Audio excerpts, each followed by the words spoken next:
Probation is meant to give low-level offenders a chance to avoid doing jail time by completing certain classes, treatment, and testing.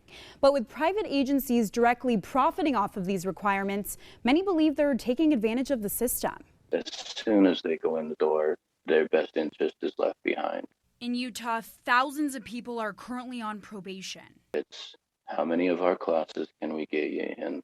You know, if you don't do it right, you do it again. And it's another $200 the next month.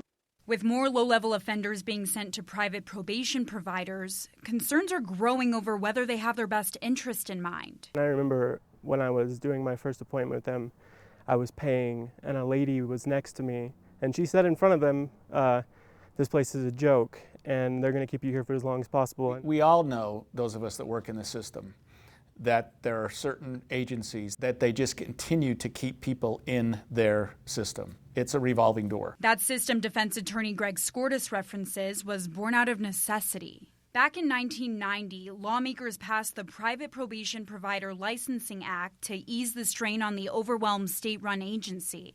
Fast forward 31 years later, there's 90 active private probation providers in the state, with 26 of them in Salt Lake County. Historically, we've said that that's something that should not happen, and that commingling creates that conflict. Salt Lake County District Attorney Sim Gill believes that assessments and treatments need to be done by separate agencies, so the financial motivation to keep them longer isn't there. We want to make sure that people are getting a directed, proportionate help without being systemically being coerced into a longer course of treatment or the wrong kind of treatment. I do not make treatment recommendations. I may give input to my counselors when they say, hey, I just saw a client of yours that you see for probation.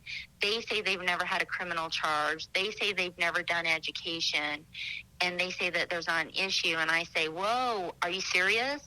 Private probation agencies have the ability to charge offenders for classes, drug and alcohol tests, and whatever else they decide is needed for treatment.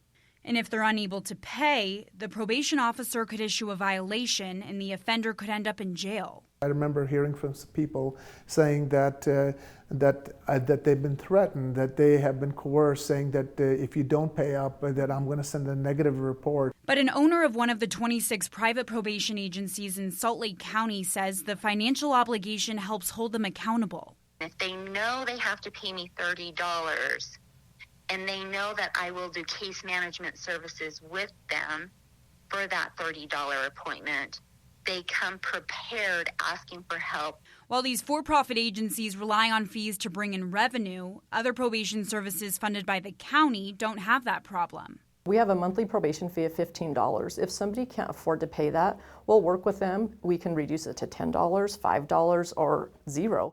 When a person is court-ordered to probation, some get to choose their provider while others do not. It's a catch-22 because in some jurisdictions you don't have the infrastructure of support that you need from a government-based model. It all depends on the judge and which county you're in. Some judges will have agencies that they like, and there may just be one agency in the courtroom, and the judge will say, there's the agency you're going to.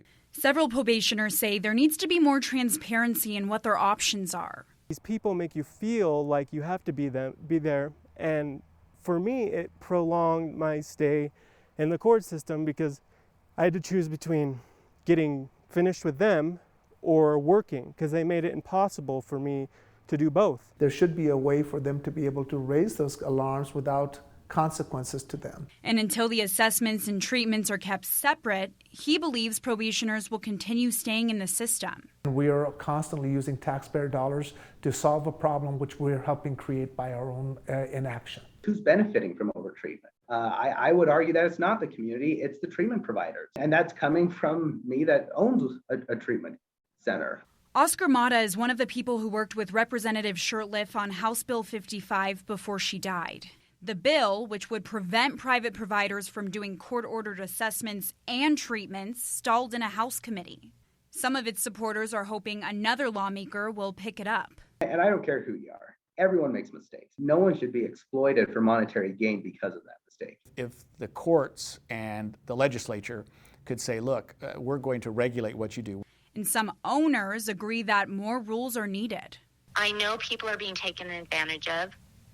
I know that most of my complaints that you've heard about, if the government had better structure and regulations for us, would be able to show you that what that complaint is not necessarily a violation or unethical or unprofessional.